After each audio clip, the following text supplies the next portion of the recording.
Bienvenidos a Tiempos Oscuros, un podcast de investigación criminal. Mi nombre es Ernesto Baxter. Comencemos. En esta ocasión tenemos un episodio atípico. No está estrictamente relacionado con el crimen organizado, sino con cómo el Estado argentino delinque impunemente para extender sus estrategias represivas. Fue grabado y editado en poco tiempo, por lo que pido de antemano disculpas por las posibles imperfecciones, pero debido a la urgencia y actualidad del tema, considero que la inmediatez es necesaria. El episodio de hoy se titula La resistencia ancestral mapuche y la construcción del enemigo interno. Patricia Bullrich comenzó su carrera política militando en la Juventud Peronista y posteriormente fue vinculada a la organización guerrillera también peronista Montoneros, activa antes y durante la dictadura militar argentina de 1976. Aunque estuvo vinculada al ala política de Montoneros, sus lazos con la actividad armada nunca fueron comprobados, y ella se encargó de negarlos en todo momento. Después de un periodo de exilio, regresó a la Argentina en democracia y comenzó a involucrarse nuevamente en la política. En 2001 fue ministra de Trabajo durante la presidencia de Fernando de la Rúa, cargo en el cual ya mostraba su inclinación hacia la derecha y el conservadurismo represivo. Con una trayectoria marcada por esa línea, llegamos a 2015, cuando Mauricio Macri asume la presidencia de la nación. Bullrich fue designada como ministra de Seguridad con un discurso que prometía una policía presente, la guerra sin cuartel contra el narcotráfico y una reducción de la inseguridad ciudadana. Como su segundo al mando, Bullrich designó a un oscuro personaje, el abogado Pablo Nocetti. Ambos tuvieron un papel central en la represión a los trabajadores que se oponían a las medidas leoninas de Macri durante su mandato. Mientras los obreros sufrían bajo las balas de la gendarmería en la ciudad y la provincia de Buenos Aires, en el sur del país se gestaba otro conflicto.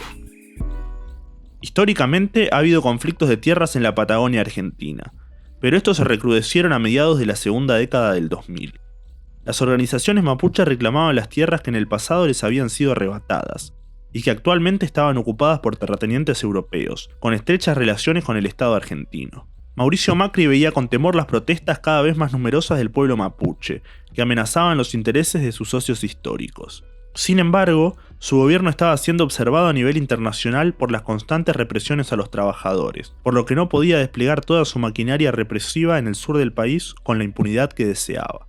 En medio de este conflicto, el 1 de agosto de 2017 ocurrió un hecho que sacudiría al país y a la opinión internacional. Durante una represión de la gendarmería a un corte de ruta en el loft mapuche de Cuyamén, desapareció el artesano anarquista Santiago Maldonado, quien estaba apoyando a los mapuches en su reclamo. Su cuerpo aparecería 77 días después, en circunstancias que aún hoy no se esclarecen completamente, tirado al costado del río Chubut con su documento de identidad en el bolsillo. La desaparición de Santiago Maldonado desató manifestaciones a nivel nacional e internacional, y la violencia del gobierno encabezado por Macri fue nuevamente puesta en el centro de atención. En el medio de este caos, comenzó a resonar en Argentina el nombre de una organización mapuche que había levantado las armas en el sur del país. La Resistencia Ancestral Mapuche, la RAM. Según el informe sobre esta organización publicado en diciembre de 2017 por el Ministerio de Seguridad de la Nación, la RAM es un movimiento etnonacionalista violento que desde hace 8 años opera en territorio argentino. Su accionar se concentra en las provincias de Neuquén, Río Negro y Chubut. Asimismo, se han registrado hechos en otras partes del país. Los activistas de la RAM cometen delitos contra la propiedad, contra la seguridad pública, contra el orden público y contra las personas. Los distintos delitos que comete la RAM responden a un mismo objetivo político, que es promover la lucha insurreccional contra el Estado argentino y la propiedad privada de la tierra. La RAM considera que el Estado argentino y sus leyes son ilegítimos.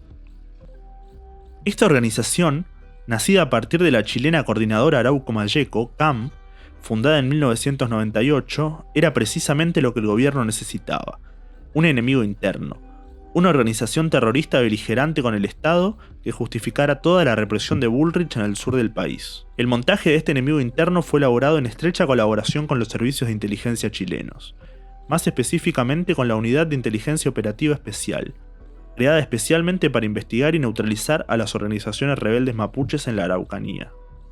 En el marco de esta colaboración, se llevó a cabo en Chile la Operación Huracán, un mega operativo a cargo de los carabineros que resultó en la detención de 8 comuneros mapuches acusados de terrorismo en la ciudad de Temuco. Entre otras pruebas, se presentaron conversaciones de WhatsApp entre dos de los acusados, conocidos como Negro y Matute, negociando la importación de armas, tales como escopetas, revólveres, pistolas, fusiles de asalto y cartuchos, desde Argentina, presuntamente compradas a miembros de la RAM. A raíz de esta supuesta conspiración internacional terrorista entre la RAM y la CAM, el subsecretario del Interior chileno, Mahmoud Alioui, viajó a Buenos Aires para reunirse con, justamente, Patricia Bullrich. Según el periodista Ricardo Ragendorfer, en un artículo para Tiempo Argentino, Bullrich no solo declaró que tenía información coincidente con la inteligencia chilena, sino que también acordó cerrar los pasos fronterizos entre ambos países como medida de seguridad. En ese momento todo parecía perfecto para la ministra de Seguridad. Se desviaba la atención del caso Santiago Maldonado y al mismo tiempo se justificaba la represión en el sur del país ante la amenaza de la temible RAM. Pero todo resultó ser mentira. El 25 de enero de 2018, el fiscal chileno Luis Arroyo presentó una querella contra funcionarios de la Dirección de Inteligencia Policial de Carabineros, DIPOLCAR, acusándolos de fraguar las pruebas que desencadenaron el encarcelamiento de los 8 comuneros.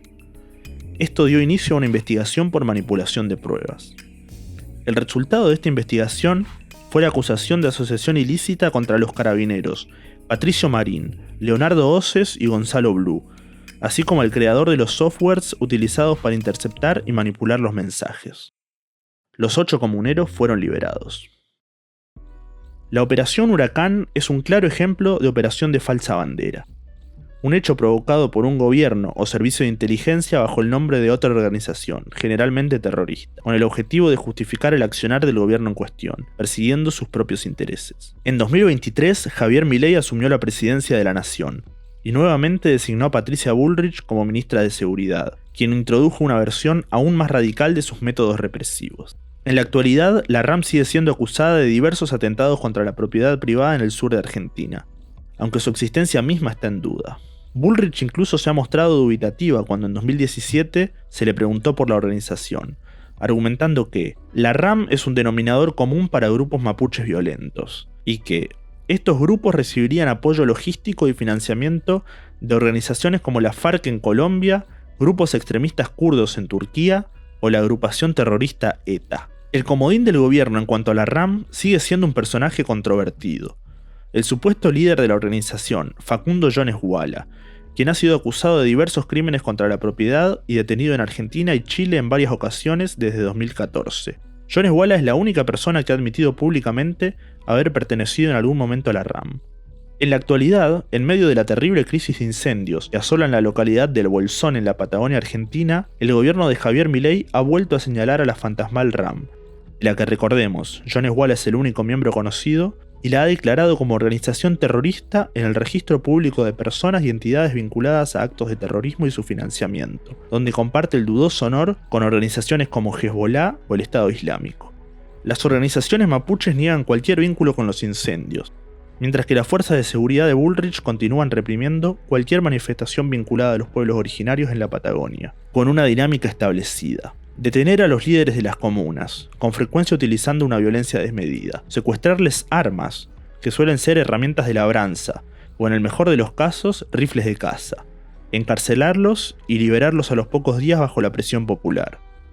Terroristas. Esos son y así deben ser tratados y juzgados cada vez que la RAM incendia o causa estragos en la Patagonia, poniendo en peligro la vida, los bienes y los recursos naturales de todos los argentinos, publicó en su cuenta de X Luis Petri, el ministro de Defensa de la Nación.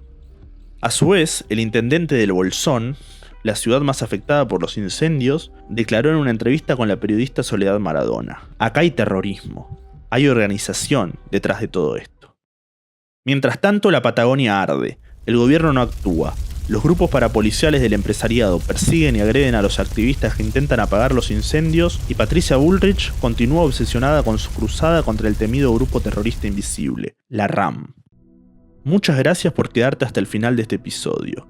Si te interesa la temática criminal, recordá que podés suscribirte a Tiempos Oscuros en YouTube, Spotify, Amazon Music y RSS para estar al tanto de los nuevos episodios.